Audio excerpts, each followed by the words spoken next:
Prismas regulares. Antes de particularizar os prismas regulares, eu vou colocar um conceito para prismas em geral. E esse conceito é um conceito informal. Então, os prismas são sólidos poliédricos, ou seja, são formados por todas as suas paredes planas, paredes, vamos dizer assim, retas. E nesses poliedros, nesses sólidos, eu tenho uma tampa e tenho um fundo de mesmo formato e mesmo tamanho, ou seja, o mesmo polígono que forma a tampa e o fundo.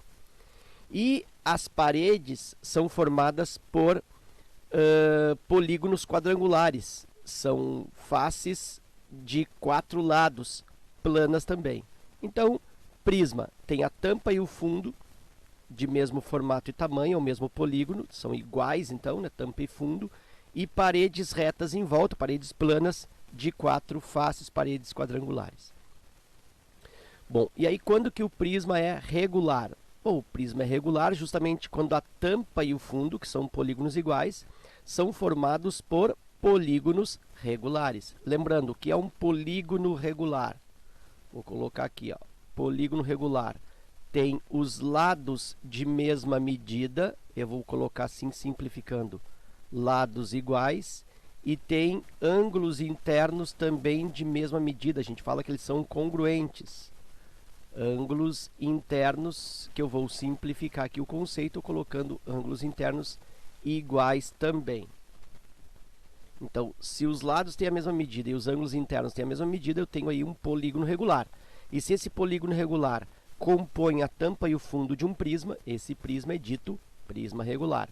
E aí eu tenho o prisma triangular regular, quando a base é um triângulo, e aí será um triângulo equilátero na base do prisma triangular.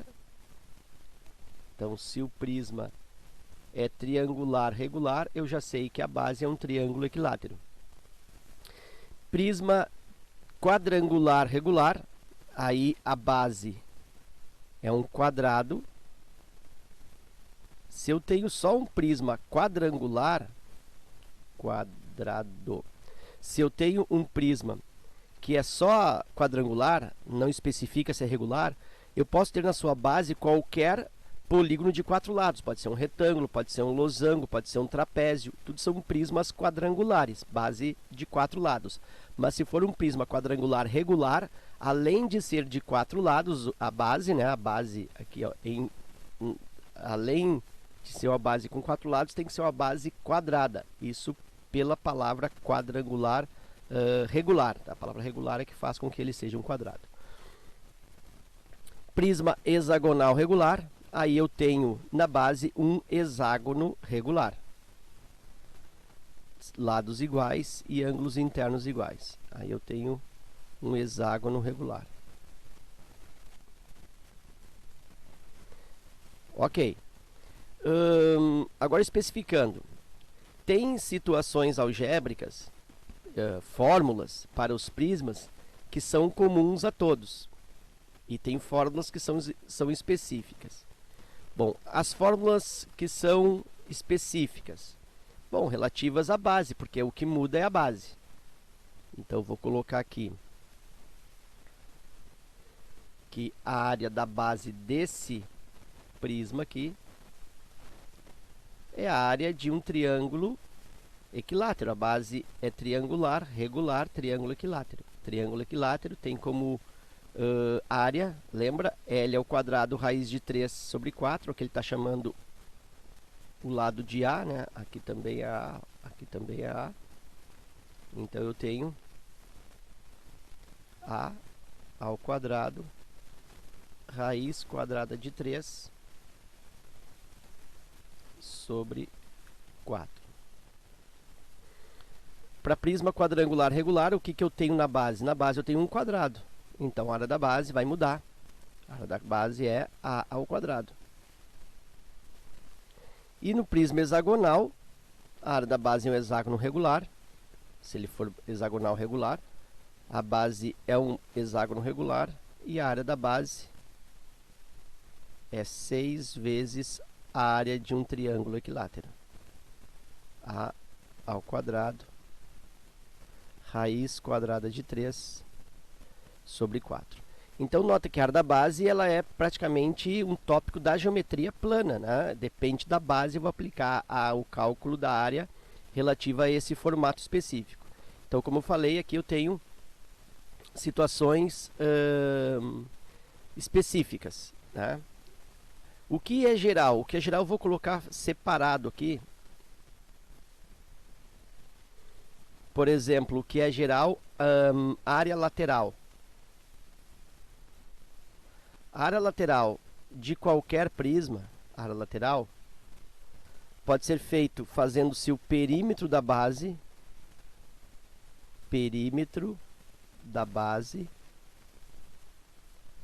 multiplicando pela altura desse prisma.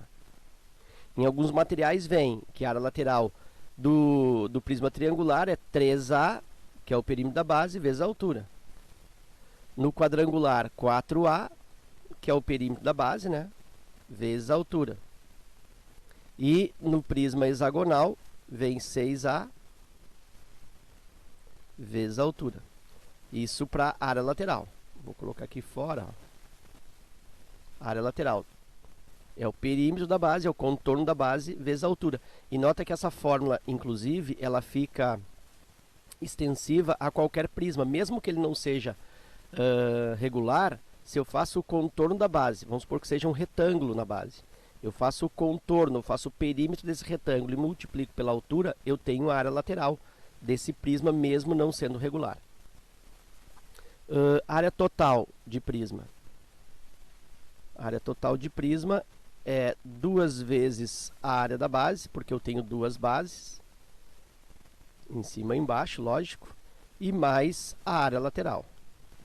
Isso me dá a área total. E no que se refere, ou a que se refere a área total? Se refere a toda a parte externa, como se eu tivesse que cobrir o prisma com algum tipo de película, ou se eu tivesse que pintar o prisma externamente. Se eu fosse pintá-lo todo por fora, eu estarei pintando a sua área total. Tenho que pintar duas bases, a tampa e o fundo da caixa, e tenho que pintar ainda as paredes dessa caixa. Então, estou pintando a área total. Ou eu, de repente, poderia também estar cobrindo, né, este sólido em cima, embaixo e mais as paredes com algum tipo de lâmina ou película. Então, isso é área total. A área lateral é se eu tivesse que pintar o sólido somente as suas paredes, somente a parte que está, vamos dizer assim, de pé. O fundo e a tampa não estariam sendo pintadas. E a grandeza mais importante é o volume de prisma. Isso aqui também é extensivo a qualquer tipo de prisma. É a área da base do prisma vezes a altura. Nota que a área lateral é o perímetro vezes a altura. O volume é área da base vezes a altura. Então, essa aqui é a fórmula mais importante dos prismas, né? Que é o cálculo do volume. Geralmente, os exercícios de geometria espacial em prismas, eles focam no volume. E aqui eu coloquei 3 exemplos práticos, né, exemplos de figuras conhecidas de prisma triangular, quadrangular e hexagonal. Aqui eu tenho um chocolate conhecido, né, da marca Toblerone, que tem aqui, ó, na base um triângulo equilátero, e realmente ele é um triângulo equilátero. Se tu fazer a medição na embalagem desse chocolate, vai encontrar um triângulo equilátero. Aqui, lá atrás também tem um triângulo equilátero. E eu tenho paredes quadrangulares. Então, é o mesmo que este exemplo, só que aqui ele está colocado de pé e aqui, vamos dizer assim, está sendo colocado deitado. Certo? Aqui eu tenho um prisma quadrangular regular, é uma caixa de leite, mas específica daqueles modelos que tem um quadrado no fundo. Muitas caixas de leite, elas têm no fundo um retângulo, né? Ela é mais compridinha. Mas algumas outras, como essa que eu estou te apresentando aqui, ela tem no fundo um quadrado. No fundo é um quadrado e na tampa aqui também é um quadrado. E coloquei um exemplo também de prisma hexagonal regular. A embalagem de um panetone, a embalagem de panetone muitas vezes é um tronco, de pirâmide, às vezes é um cubo, às vezes tem embalagens de panetone que são cilíndricas, são, vamos dizer assim, redondinhas, né, curvadas, e tem essa embalagem aqui que é a embalagem hexagonal regular. Então aqui eu tenho a embalagem de um panetone que tem no fundo e na tampa um hexágono regular. Então aí são os exemplos práticos dessas três figuras. Um aquário que tem a forma de um prisma retangular reto com 1,50 metros de comprimento e 0,80 metros de largura, fica completamente cheio com 1.080 litros de água. A medida da altura desse aquário em centímetros é... Bom, esse exercício ele não necessita propriamente o desenho, mas colocando o desenho, se tem um aproveitamento mais interessante da questão e um entendimento, de repente, mais completo. Então aqui eu vou desenhar esse aquário, fazer aqui um desenho bem à mão, sem grandes cuidados. Então aqui eu tenho o comprimento desse aquário, já vou colocar aqui, ó, 1,50 ou 1,5, que é a mesma coisa, 1,5 metros. Ele tem uma largura aqui, ó, de 0,80 de largura. Então aqui é 0,80 ou 0,8 metros. E tem aqui uma altura que eu não conheço. E aí o que diz aqui? Diz que ele fica completamente cheio com 1.080 litros de água. Bom, o volume de um paralelepípedo, o volume de um aquário, é dado pelo produto das suas três dimensões. Então, o volume, tipicamente com a fórmula A vezes B vezes C, é dado, vou colocar aqui outra cor, volume é dado como medida A, vou chamar o comprimento, geralmente é assim que se faz, usa-se o comprimento como medida A, vezes a medida B, 0,8, e vezes a medida C, que eu não conheço, é o H. Mas eu sei que o volume é igual a 1.080 litros. Então, o volume é igual a 1.080 litros. Mas não é interessante para mim colocar este 1.080 aqui, ó, litros, como volume, já que eu tenho as dimensões aqui todas em metros. Aqui eu tenho metro, aqui eu tenho metro, e essa altura provavelmente eu vou encontrar metros também. Então, o que eu faço? Eu faço a transferência ou a transformação de 1.080 litros para metro cúbico, já que aqui, ó, eu terei metro cúbico. Então, eu preciso aqui, antes do igual, também ter metro cúbico, para achar uma equivalência em termos de unidade. Então, eu vou transformar 1.080 litros em metros cúbicos. Como que eu faço isso? Bom, aí é interessante que tu conheça esta relação,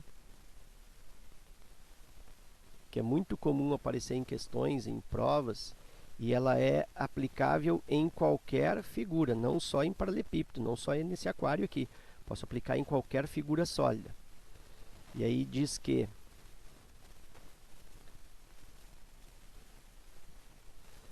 um metro cúbico equivale a 1.000 litros. Então, essa é a relação que eu vou usar na transformação desses litros para metros cúbicos. De que forma? Com uma regra de 3.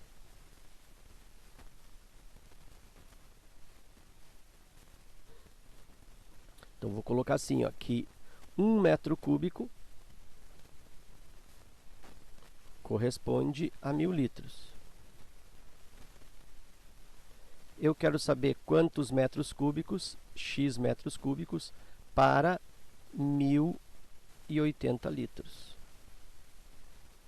E aí eu vou cruzar. Lembra que quem cruza com x fica dividindo.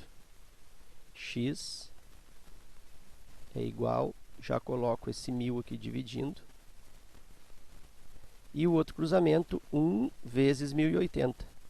1 vezes 1080 é 1080.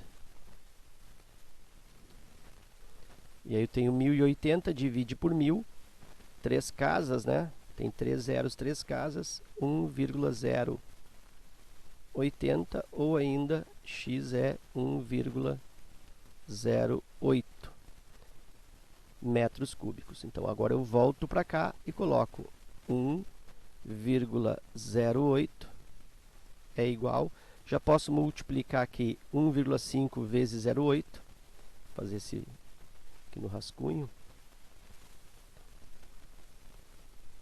8 vezes 5, 40, vão 4, 8 vezes 1, 8 e 4, 12. Como aqui eu tenho uma casa no 1,5 e uma casa no 0,8, duas casas, 1,2. Então aqui eu tenho 1,2 que multiplica a altura que eu estou querendo. E agora é só fazer a divisão.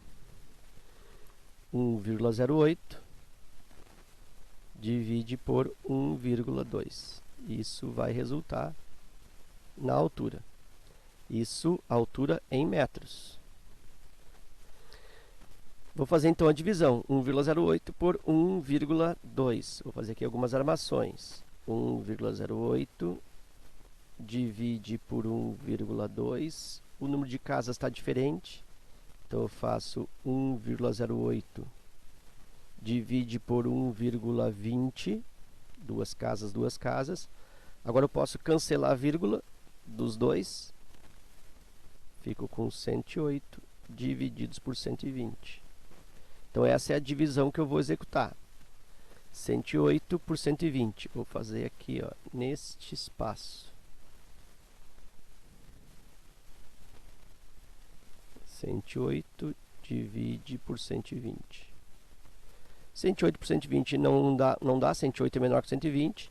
Então preciso de um zero aqui. Para isso vai 0, 1080 por 120. Isso, se eu pensar aqui, 8, 80, 96, 9. Acho que 9 vai dar exato. 9 é 0, 0. 9 vezes 2, 18. Me vai 1. 9 vezes 1, 9 e 1, 10. É isso aí. Zerou. Deu 0,9. Então a altura aqui resulta 0,9. 0,9 metros. Bom, 0,9 metros é o mesmo que 90 centímetros. Né? Ele está perguntando aqui, ó, a medida da altura do aquário em centímetros. Então, o resultado aí, 0,9 metros. Transformando para centímetros, eu multiplico por 100. Cada metro são 100 centímetros. Se eu multiplico aqui por 100, eu tenho a altura igual 90 centímetros, alternativa B. Um outro foco resolutivo que tu podia estabelecer nessa questão era de resolvê-la toda em centímetros, né? Transformando aqui, ó, 1,5 metros para 150 centímetros, 0,8 metros ou 0,80 metros para 80 centímetros, e aí tu acharia já a altura em centímetros. Só que a relação, então, tu não usaria a relação 1 metro cúbico igual a 1000 litros, porque tu não estaria trabalhando em metros, estaria trabalhando em centímetros. E aí a relação que tu usaria, vou colocar aqui embaixo, tu usaria que a cada 1 litro corresponde a 1000 centímetros cúbicos. Aí tu usaria esta relação. Tu estaria trabalhando em centímetros cúbicos. E aí no final dividiria por 1000 para encontrar o número, multiplicaria ali os litros, né, por 1000 para encontrar isso em centímetros cúbicos. Ok? Então também tem esse aspecto resolutivo aí que tu pode aplicar no teu estudo. O cubo. O cubo, ele é um prisma, porque ele tem tampa igual fundo e paredes planas em volta. Então, ele é um prisma. E é um prisma do tipo paralelepípedo. Então, o cubo, ele é um tipo de paralelepípedo. Paralelepípedo. Então, o cubo é um paralelepípedo onde todas as faces são iguais. Todas as faces, todas as paredes são iguais, são congruentes. E são congruentes com um formato quadrado. São faces quadradas. Então, isso é um cubo. São 6 paredes quadradas. É um formato típico do dado, né? Aquele dado de jogo. Eu coloquei aqui uma caixa de panetone, agora com formato cúbico, né? Tem um formato de dado. Então eu tenho aqui nessa face um quadrado, aqui o mesmo quadrado e no chão um quadrado também com o mesmo formato. Então eu tenho uma caixa cúbica para este panetone.